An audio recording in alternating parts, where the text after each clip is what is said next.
ഈ കാണുന്ന അബുദാബിയിലെ അൽമനാർ എന്ന് പറയുന്ന ഒരു ഐലൻഡ് കാണാനായിട്ട് തടിച്ചു കൂടിയേക്കുന്ന ആൾക്കാരാണ് കേട്ടോ. One of the most beautiful ഐലൻഡാണ് അൽമനാർ എന്ന് പറയുന്നത്. യൂഷ്വലി നമുക്ക് ടൂറിസ്റ്റേഴ്സിനോ അല്ലെങ്കിൽ അവിടുത്തെ റെസിഡൻസിനോ ഒന്നും അലൗഡ് അല്ല ഐലൻഡിലേക്ക് പോകാനായിട്ട്. ആ വർഷം അവിടുത്തെ അബുദാബി ഗവൺമെൻറ്റിൻ്റെ ഒരു വലിയ പ്രോഗ്രാം ഉണ്ടായിരുന്നു. ഫുൾ ലൈറ്റിംഗ് എല്ലാം ചെയ്തിട്ട് എല്ലാ ടൂറിസ്റ്റേഴ്സിനെ അട്രാക്റ്റ് ചെയ്യാൻ വേണ്ടിയിട്ടുണ്ടായിരുന്നതാണ് കേട്ടോ. സോ ഞങ്ങളെല്ലാവരും ഭയങ്കര എക്സൈറ്റഡ് ആണ്. മോള്, അമ്മ, അനിയത്തി, ഞാൻ, ഹസ്ബൻഡ്, ഞങ്ങളെല്ലാവരും കൂടി ആയിട്ട് പോകുന്നത്. ഭയങ്കര റഷായിരുന്നു ആ സമയത്ത് ഇവിടെ.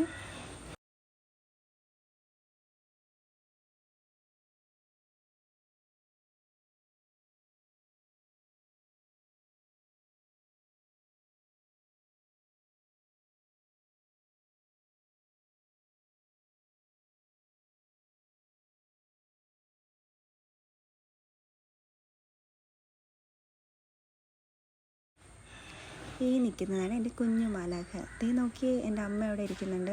അമ്മ അങ്ങനെ അധികം സ്ഥലങ്ങളൊന്നും പോയി കണ്ടിട്ടില്ല കേട്ടോ. ഞങ്ങളൊക്കെ ഈ പറയുന്ന പോലെ പുറത്ത് ടൂർ പോകുന്നതൊക്കെ വളരെ കുറവാണ്. ഇരിക്കുന്നതാണ് എൻ്റെ അനിയത്തി. അപ്പോൾ ഞങ്ങളെല്ലാവരും ഭയങ്കര എക്സൈറ്റഡ് ആണ്. ഫാമിലിയിലെ എല്ലാവരും കൂടി പുറത്തൊക്കെ കറങ്ങാൻ പോവാം, അല്ലെങ്കിൽ ബീച്ചിൽ ബാക്ക്വേർഡ് ടൂറിസം അങ്ങനെയൊക്കെ പോകുമ്പോൾ ഞങ്ങൾ എവിടെയും പോകാറില്ല. സോ ചെറിയ വാവയല്ലേ, മോളെ കൊണ്ട് പോകുന്നതൊക്കെ ഭയങ്കര ഡിഫിക്കൽട്ടായിരുന്നു. സോ ഇത് ഞങ്ങളുടെ ഫസ്റ്റ് ടൈമാണ് ഹൗസ് ബോട്ടിൽ. ഇത് കടൽ, കോർണിഷ് എന്ന് പറയുന്ന ബീച്ചിൽ ആ ചെറിയൊരു കടലാണ് ഈ കാണുന്നത്.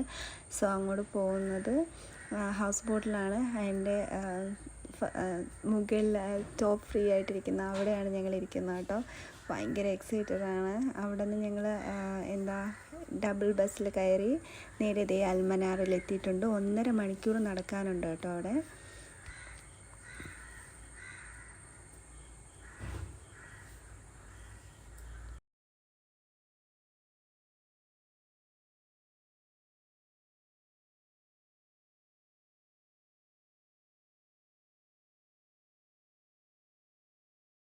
ഇവിടെ ഹൗസ് ബോട്ടിൽ ഇങ്ങനെ പോയിക്കൊണ്ടിരിക്കുകയാണ്. അബുദാബിയുടെ ഹാർട്ട് ഇവിടെ എന്നാൽ കാണാം.